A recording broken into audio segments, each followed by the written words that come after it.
ओम शांति। अव्यक्त बाप दादा के 2/4/1984 के महावाक्य। बिंदु का महत्व। आज भाग्य विधाता बाप सर्व भाग्यवान बच्चों से मिलने आए हैं। बिंदु का हिसाब सबसे सहज है। बिंदु के महत्व को जाना और महान बने। सबसे सहज और महत्वशाली बिंदु का हिसाब है। बिंदु कहना और बिंदु बन जाना। बिंदु बाप को याद करना। बिंदु थे और अब बिंदु स्थिति में स्थित हो। बिंदु बाप समान मिलन मनाना। इसी विधि द्वारा सदा कर्म करते हुए कर्मों के बंधन से मुक्त कर्मातीत स्थिति का अनुभव करते हो। कर्म के बंधन में नहीं आते, लेकिन सदा बाप के सर्व संबंध में रहते हो। करावन हार बाप निमित्त बनाए करा रहे हैं, तो स्वयं साक्षी बन गए। संबंध में स्नेह के कारण प्राप्ति है, बंधन में खींचातान। टेंशन के कारण दुख और अशांति की हलचल। इसलिए जब बाप ने बिंदु का सहज हिसाब सिखा दिया, तो देह के बंधन भी समाप्त हो गए। बाप को दे दिया तो बाप की हुई। जब आपका निजी बंधन, मेरा शरीर, मेरी देह, सब बंधन समाप्त। कहना तेरा और मानना मेरा, ये तो नहीं है ना बाबा कहते। जब तेरा कहा तो मेरेपन का बंधन समाप्त हो गया। जब सब कुछ आपका है, ये संबंध जोड़ लिया तो बंधन समाप्त, संबंध बन जाता है। किसी भी प्रकार का बंधन, चाहे देह का, स्वभाव का, संस्कार का, मन के झुकाव का, ये बंधन सिद्ध करता है बाप से सर्व संबंध की, सदा के संबंध की कमजोरी है। कई बच्चे समय, प्रमाण, मतलब से संबंध जोड़ते हैं, इसलिए ब्राह्मण जीवन का अलौकिक रूहानी मजा पाने से वंचित रह जाते। न स्वयं से संतुष्ट और न दूसरों से संतुष्टता का आशीर्वाद ले सकते। बाप और सर्व ब्राह्मण परिवार का आशीर्वाद लेने का जीवन है। आशीर्वाद अर्थात शुभ भावनाएं, शुभ कामनाएं। बाप दादा की आशीर्वाद कहो, वरदान कहो। इसी आधार से तो आप ब्राह्मणों का जन्म हुआ है। आप भाग्यवान, श्रेष्ठ, विशेष आत्मा हो। वरदान से शुभ भावना, शुभ कामना, नया जीवन, नया जन्म, सदा आशीर्वाद लेते रहना। संबंध मेरे के जंजीरों को, बंधन को सेकंड में समाप्त कर देता। बाबा ने कहा अनपढ़ भी बिंदु समझ सकते हैं। कोई कितना भी व्यस्त हो, तंदुरुस्त न हो, बुद्धि कमज़ोर हो, लेकिन बिंदु का हिसाब सब जान सकते हैं। तो बाबा ने कहा समय तीव्र गति से जा रहा है, ऐसे सर्व ब्राह्मण तीव्र गति से उड़ते चलें। चाहे स्वयं के संस्कारों का बोझ, चाहे संगठन का, लेकिन बोझ उड़ने नहीं देगा। जैसे खिलौना होता है, उसको उड़ाते हैं, फिर उड़कर नीचे आ जाता। अभी जब सर्व ब्राह्मण आत्माएं उड़ें, तब और आत्माओं को भी उड़ाएं, बाप के समीप पहुँचाएं, बाबा ने कहा। हाँ, तो ये कार्य हम बच्चों को करना है। जन्म वेला तो सभी श्रेष्ठ है, तकदीर की रेखा।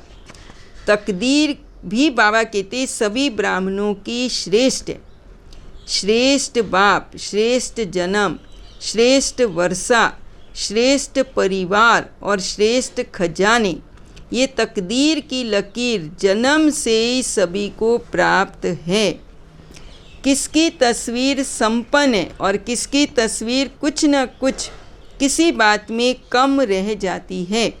अर्थात प्रैक्टिकल जीवन लाने में किसकी मस्तक रेखा मनसा नैनों की रेखा अर्थात रूहानी दृष्टि, मुख की मुस्कुराहट की रेखा, सदा सर्व प्राप्ति स्वरूप संतुष्ट आत्मा, हर कदम श्रीमत प्रमाण चलने की शक्ति। बाबा कहती आप बच्चे सच्ची प्राप्ति सच्ची राह बाप बता रहे हैं। प्रेम स्वरूप याद स्वरूप बच्चे, बाप ने ना उम्मीदवार बच्चों को उम्मीदवार बना दिया, दिल शिकस्त बच्चों को शक्तिशाली बना दिया। सब कुछ जानते हैं और सब कुछ सबको प्राप्त है। बाबा ने कहा विधि भी जानते हो, सिद्धि का भी ज्ञान है, कर्म और फल दोनों का ज्ञान है, लेकिन सदा बैलेंस में रहना नहीं आता। ये बैलेंस की ईश्वरीय नीति समय पर निभाने नहीं आती। याद और सेवा का बैलेंस बाबा ने कहा रखो। जितना सेवा में स्वमान उतना ही निर्माण भाव भी रहे। करावन हार बाप ने निमित्त बन सेवा कराई। निमित्त और निर्माण भाव ये मैंपन स्वमान को दे अभिमान में ले आता है। डबल लाइट अर्थात न्यारा, कोई भी जिम्मेवारी के कर्म के हलचल का बोझ नहीं। न्यारे और प्यारे का बैलेंस रखने वाले महावीर महारथी बन गए, ज्ञानी बन गए, योगी बन गए, सेवाधारी भी बन गए। ये प्राप्ति बहुत अच्छी है। हर कदम में उड़ती कला का अनुभव करते चलो। जब तक जीना है तब तक हर कदम में उड़ती कला में उड़ना है। विशेष कर्म कर सर्व आत्माओं के आगे निमित्त एग्जाम्पल बनना है। बैलेंस भी एक कला है जिससे ब्लेसिंग प्राप्त होती है। अविनाशी संपत्ति संपन्न बनो। आप श्रेष्ठ आत्माएं हो बाबा ने कहा, तो उन आत्माओं को नींद के नशे से बार बार जगाना पड़ता है। ऐसा विचित्र ड्रामा जिसका चित्र नहीं खींचा जा सकता, विचित्र बाप का विचित्र पार्ट जिसका चित्र बुद्धि में संकल्प द्वारा ही खींच सकते हो। बाबा ने कहा सरलता जीवन में दिखाई दे, सहनशीलता देखनी हो तो इस परिवार में देखो, बैलेंस देखना हो तो इन विशेष आत्माओं में देखो। और बाबा कहते साथ साथ एक राज्य सत्ता दूसरी ईश्वरीय सत्ता।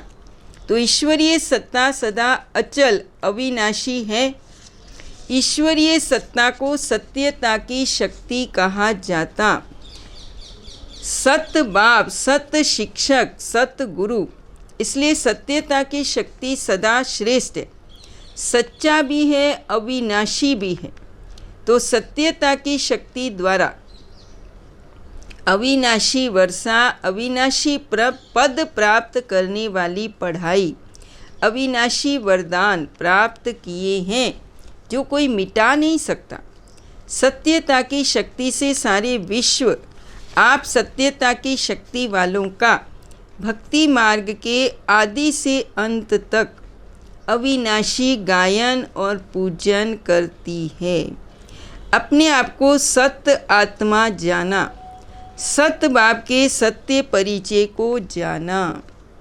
अज्ञान सदा असत्य होता, ज्ञान सत्य है। इस सत्य पहचान से, सत्य ज्ञान से सत्यता की शक्ति स्वतः सत्य हो जाती। तो सत्यता की शक्ति द्वारा असत्य रूपी अंधकार, अज्ञान रूपी अंधकार स्वतः समाप्त हो जाता। बाप की महिमा में भी कहा सत्यम शिवम सुंदरम, सत्यता की शक्ति की निशानी सदा निर्भय होगा। मुरली में भी सुना सच तो विठो नच, सत्यता की शक्ति वाला सदा बेफिक्र निश्चिंत होने कारण, निर्भय होने कारण खुशी में नाचता रहेगा। अपनी कमजोरियों की भी चिंता होती है। अपने संस्कार व संकल्प कमज़ोर हैं तो सत्य मार्ग होने कारण मन में अपनी कमजोरी का चिंतन जरूर चलता है। कमजोरी मन की स्थिति को हलचल में जरूर लाती है। चाहे कितना भी अपने को छिपाएं व आर्टिफिशियल अल्पकाल के समय प्रमाण, परिस्थिति प्रमाण बाहर से मुस्कुराहट दिखाएं, लेकिन सत्यता की शक्ति स्वयं को महसूसता अवश्य कराती है। बाप से और अपने आप से छिप नहीं सकती, दूसरों से छिप सकता। चाहे अलबेलेपन के कारण अपने आप को कभी कभी महसूस होते हुए भी चला लेते, फिर भी सत्यता की शक्ति मन में उलझन के रूप में, उदासी के रूप में, व्यर्थ संकल्प के रूप में आती जरूर है। सत्यता के आगे असत्यता टिक नहीं सकती। जैसे भक्ति मार्ग में चित्र दिखाया, सागर के बीच सांप के ऊपर नाच रहे हैं। है सांप, लेकिन सत्यता की शक्ति से सांप भी नाचने की स्टेज बन जाते। कैसी भी भयानक परिस्थिति हो, माया के विकराल रूप, संबंध संपर्क वाले परेशान करने वाले हों, वायुमंडल कितना भी जहरीला हो, लेकिन सत्यता की शक्ति वाला इन सबको खुशी में नाचने की स्टेज बना देता। बाबा ने कहा ये चित्र किसका है? आप सभी का है ना? सभी कृष्ण बनने वाले हो ना? कृष्ण बनने वाली आत्माएं ऐसी स्टेज रूपी स्टेज पर सदा नाचती रहती हैं। कोई प्रकृति व माया, व्यक्ति, वैभव उन्हें हिला नहीं सकते। सत्य की नैया डगमग का खेल कर सकती, लेकिन डूब नहीं सकती। आजकल खेल भी जानबूझकर ऊपर नीचे हिलाने के बनाते हैं ना, गिरना लेकिन खेल होने कारण विजयी अनुभव करते। तो बाबा ने कहा कितनी भी हलचल हो, खेल करने वाला समझेगा मैंने जीत प्राप्त कर ली। अपना विजयी स्वरूप सदा अनुभव हो। सत्य के साथ असत्य अभी रहा हुआ है, इसलिए हलचल में आ जाती। तो चेक करो, बाबा ने कहा संकल्प, दृष्टि, वृत्ति, बोल, संपर्क, संबंध में सत्यता की शक्ति अचल है। योग युक्त बच्चे सदा छत्र छाया के अंदर रहे हुए हैं। छत्र छाया के बीच रहने वाले सदा सेफ रहते हैं। अगर हलचल में आए तो कुछ ना कुछ चोट लग जाती, लेकिन अचल रहे तो चोट के स्थान पर होते हुए भी बाल बांका नहीं हो सकता। इसलिए बाप दादा का हाथ है, साथ है। बेफिक्र बादशाह होकर रहो और खूब ऐसे अशांत वातावरण में शांति की किरणें फैलाओ। ना उम्मीद वालों को ईश्वरीय सहारे की उम्मीद दिलाओ। ऐसे समय पर अनुभव करें, दिल को आराम देने वाले, दिल को शांति का सहारा देने वाले यही श्रेष्ठ आत्माएं हैं। अशांति के समय शांति का महत्व होता है। इसलिए बाबा कहते ऐसा कार्य करो। उमंग, उत्साह और परिवर्तन करने की प्रतिज्ञाओं का शुभ संकल्प, शुभ भावनाएं, शुभ कामनाएं बाप दादा के पास पहुंचती हैं। विश्व परिवर्तक आत्माओं को सदा पुरानी दुनिया के पुराने संस्कार, पुरानी स्मृतियाँ, पुरानी वृत्तियाँ, पुरानी देह की स्मृति के भान से परे रहने वाले, सर्व पुरानी बातों को विदाई देने वालों को सदा बाप दादा बधाई देती हैं। बीती को बिंदी लगाए, स्वराज्य की बिंदी लगाने वाले को स्वराज्य की तिलक दे रहे हैं। सदा साथ रहो, सदा समान रहो, सदा दिल तख्त नशीन श्रेष्ठ रूहानी नशे में रहो। नया संबंध, नया परिवार, नई प्राप्तियाँ, नया ही नया सब, नया ब्राह्मणों का सुंदर संसार, तो नई रीति, नई प्रीति, सब कुछ नया हो गया। तो उसके अनुभव से चलते चलो।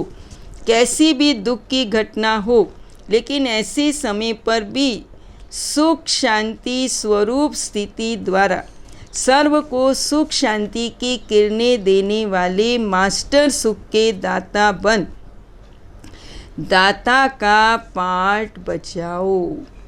अच्छा, ओम शांति, ओम शांति, ओम शांति।